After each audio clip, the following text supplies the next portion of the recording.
First of all, the coronavirus has existed years back.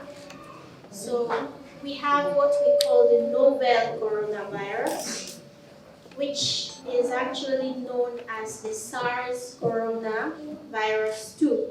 So it has emerged from the SARS, which is the severe respiratory infection that occurred in China in 2003.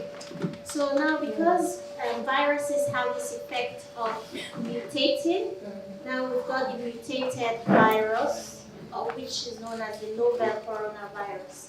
So it affects the respiratory system. It's a bit similar to that of the influenza virus, but at the same time different, just because of the changes in its genetic material. So it can be spread similarly to that of the influenza virus.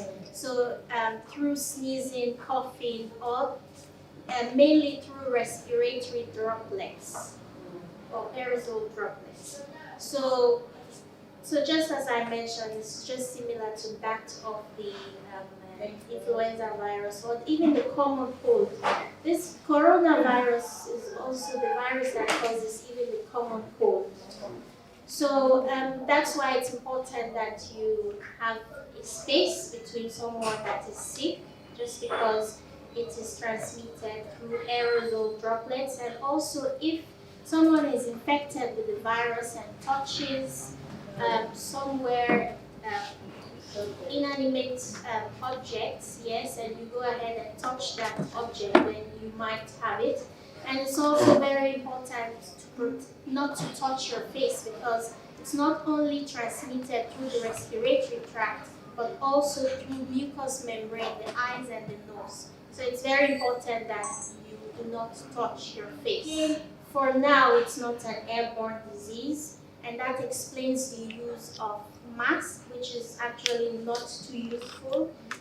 People that are not sick are not supposed to be using face masks, because it's actually for now not an airborne disease. For example, there's a public health specialist which dealt with the SARS in 2003, which actually said, for example, the MERS virus, which is the Middle East respiratory syndrome virus that happened in Saudi Arabia in 2012, actually affected the Saudi Arabians in the very hot climate. And these viruses are all the coronaviruses. So in China, they actually screened 103 people, and they actually realized that two strains of the virus exist, which is the L and the S type. And the L is known to be more aggressive and it's more prevalent. But that was since January. But now the more aggressive type is reducing. The virus also has this effect when it's mutating. It becomes weaker sometimes, and it wipes out. The aggressive type might be more in Italy, and the aggressive type means more transmissibility and more severity of the infection. And the virus cannot be transmitted sexually, but definitely with close contact. I mean, even by touching a surface or a droplet or any form of body fluid might make you be at risk of contracting the virus. So yes, by that it will be spread, and that's the main problem also in Sierra Leone during the Ebola time. We do not adhere to rules and regulations, even the regulations of being quarantined. So you, as an advocate, if you want to play that in your community, you can encourage people to know about the virus, as I mentioned, and about the importance of reporting any case that presents itself as the influenza infection or that of the coronavirus infection. The difference between these two viruses, I'll start by mentioning the case fatality rate. The case fatality rate of that of Ebola ranges between 25 to 90% case fatality rate. So Ebola is regarded as the most contagious and the most dangerous microorganism ever being created or emerged in this world.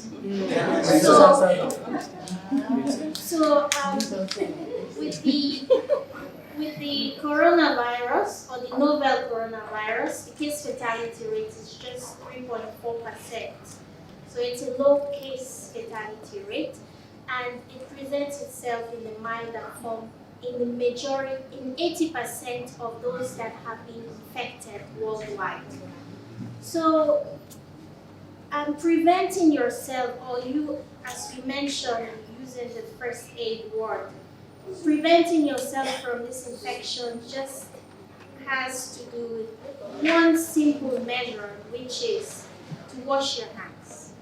It's very, very important that we wash our hands and know how to wash our hands and use the correct time required to wash our hands. And according to WHO, it says we have to wash our hands for 20 seconds.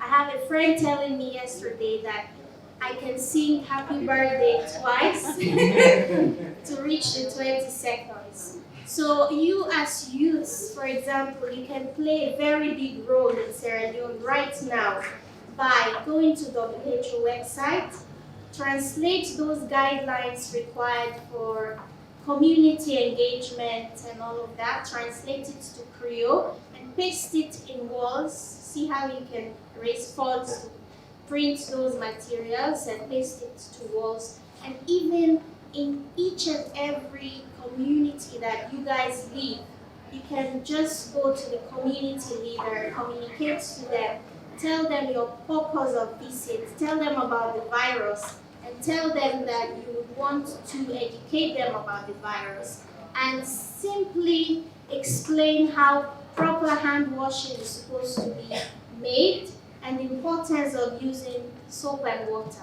Simple. Yeah, the mindset that we need to have is, if the virus happens to come to Sierra Leone, we should. May God forbid. Yes, may God forbid. We should be able to report any case that might present and to reduce stigma, because stigma is a big issue that will make people not go to seek health care.